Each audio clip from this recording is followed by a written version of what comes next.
Amigos televidentes, muy buenos días y muchísimas gracias por acompañarnos. Esta mañana converso con los directores ejecutivos de Iniciativa Social para la Democracia, Ramón Villalta, y también el director ejecutivo de Creo, Ricardo Avelar. Con ellos estamos hablando o tratando de hacer más bien un análisis de la coyuntura política electoral que vive nuestro país de cara a las elecciones presidenciales del próximo 2 de febrero. En medio de toda esta situación, se ha conocido que al interior de la Sala de lo Constitucional se encuentran, al menos de conocimiento, 3 demandas. Una en contra del candidato Norman Quijano. El día de ayer, aparentemente, el presidente en funciones, Florentín Meléndez, decía que el lunes había ingresado una más en contra del candidato del FMLN, el profesor Salvador Sánchez Serén, y una que ya ha sido admitida por parte de la Sala en contra del expresidente y candidato por el Movimiento Unidad, Elías Antonio Saca.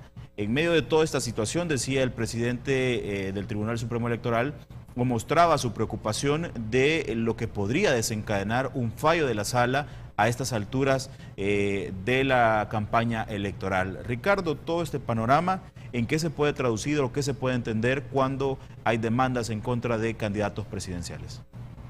Aquí podríamos estar frente a dos escenarios. El primero es que se esté tratando de hacer procesos de inconstitucionalidad de mala fe, en que simplemente se esté tratando de instrumentalizar un recurso tan importante como los procesos de inconstitucionalidad y se esté tratando de usarlos para algún beneficio, para cerrar alguna oportunidad política.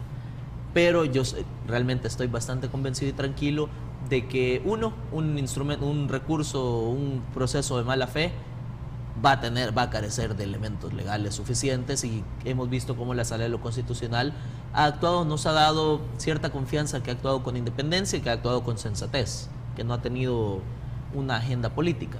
En ese sentido, eso puede ser un poco tranquilizante para los salvadoreños. El segundo escenario es que si realmente hay buena fe en este tipo de procesos que han sido ingresados, si realmente lo que hay es un interés porque ninguno de los candidatos viole principios o postulados constitucionales, en ese sentido yo no vería mal estos procesos que están ingresando. Yo de hecho creo que es importante que ningún candidato trate de jugar violando las reglas o trate de jugar tratando de saltarse o en el límite de la legalidad, y a veces se cruza al otro lado, porque entonces nos dejaría un mal precedente de que en El Salvador la ley se aplica para unos y no para otros. Entonces, en el primer escenario sería lamentable que se esté utilizando la justicia constitucional, que es un pilar básico en una democracia, especialmente en la salvadoreña, que está en transición y que está en consolidación. Pero yo creo que la Sala identificaría esto y lo detendría a tiempo. En el segundo escenario, creo que es bueno que se logre limitar a una candidatura que no cumpla los requisitos constitucionales, porque eso nos da certeza a los salvadoreños, uno, de que para elegir, que es uno de nuestros derechos básicos, vamos a elegir entre personas que realmente cumplen los requisitos para hacer esto, y luego si estos requisitos se ven demasiado estrictos o demasiado, habrá otro momento para analizarlo. Y por el otro lado, para ser electos, que es el segundo derecho fundamental que tenemos los salvadoreños, también nos da certidumbre de que en el momento en que cualquiera de las personas que nos mira, cualquiera de los que están acá, decida optar a una candidatura, sabe que hay un precedente de que nadie puede jugar al margen de estas reglas.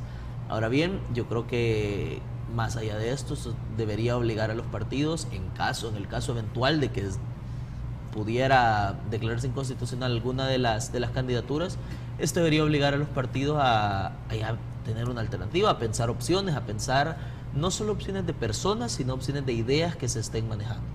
Así que, pues estos son ambos escenarios en juego en este momento. Ojalá que la balanza se incline más al segundo, que no se esté tratando de hacer uso de mala fe de las instituciones, y principalmente de una institución que ha sido clave para la transición democrática. Ramón, ¿qué impacto o qué incidencia tendría en medio del desarrollo del calendario electoral que ya se tiene un fallo de parte de la Sala de lo Constitucional?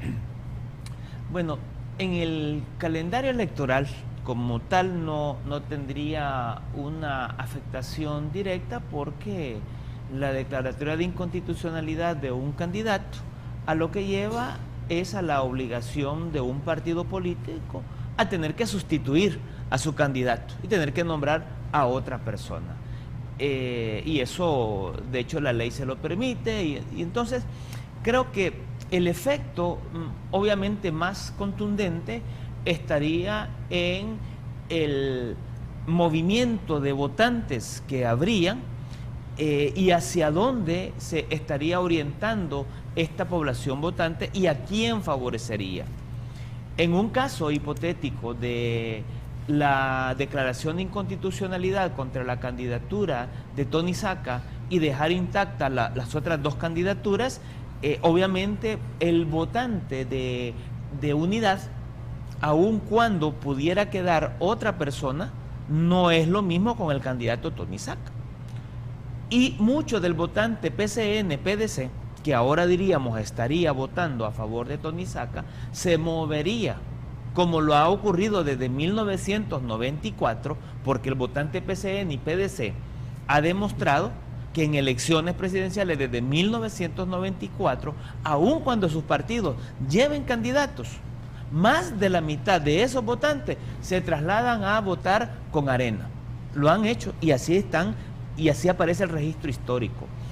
En esta ocasión, y tal como ocurrió en el 2009, el votante PCN y PDC se va casi que en bloque a votar por Arena. Esto le favorecería. Lo que pasa es que hay una franja, que vuelvo a los 400.000, 500.000 votantes que se movieron en el 2004 a favor de Tony Saca, que no son partidarios, y que en el 2009 esa franja de votantes se movió por Mauricio Funes. Y que esa franja de votantes, buena parte, ahora está favoreciendo a Tony Saca. Esa franja de votantes no se mueve automáticamente hacia uno o hacia el otro lado. Tienen que demostrar, como decía anteriormente, mucha capacidad de los partidos políticos de propuesta, porque esta, digamos, masa de votantes es masa que tiene los más altos niveles académicos. En el conjunto de la población son personas con mayores niveles académicos, son mayoritariamente gente que vive en lo urbano, son personas mayoritariamente hombres. Es un conjunto de personas que tienen una idea normativa de la democracia, que tienen una noción sobre la democracia y que por tanto el mensaje fundamental que ellos y que estos votantes esperan tiene que ver con condiciones de seguridad institucional del país. En ese sentido, ese votante no es automático ni con Arena ni con el Frente, pero sí puede moverse. Y en la medida que hayan mensajes mucho más claros en esta dirección, esa masa de votantes puede favorecer. Lo que sí se puede pensar es que una eventual desaparición de la candidatura de Tony Saca, estaríamos planteando que en realidad la elección sucedería como en el 2009, prácticamente entre dos, y la definición se haría definitivamente en primera vuelta. Lo que uno no puede tener toda la certeza es a dónde va a moverse toda esa masa de votantes y a quién estaría favoreciendo, aunque mi tesis sigue siendo que esa masa de votantes de 400, 500.000 depende mucho de la oferta electoral, del planteamiento claro en materia de seguridad institucional. Entonces sí, habría un efecto directo. En caso de que declaren inconstitucional a los tres, que yo sí ya lo veo bastante, jurídicamente, aunque yo no soy abogado, pero jurídicamente veo bastante difícil que hayan argumentos suficientes para poder declarar la inconstitucionalidad tanto de Salvador Sánchez Serén como de Norman Quijano. Creo que no hay la suficiente argumentación.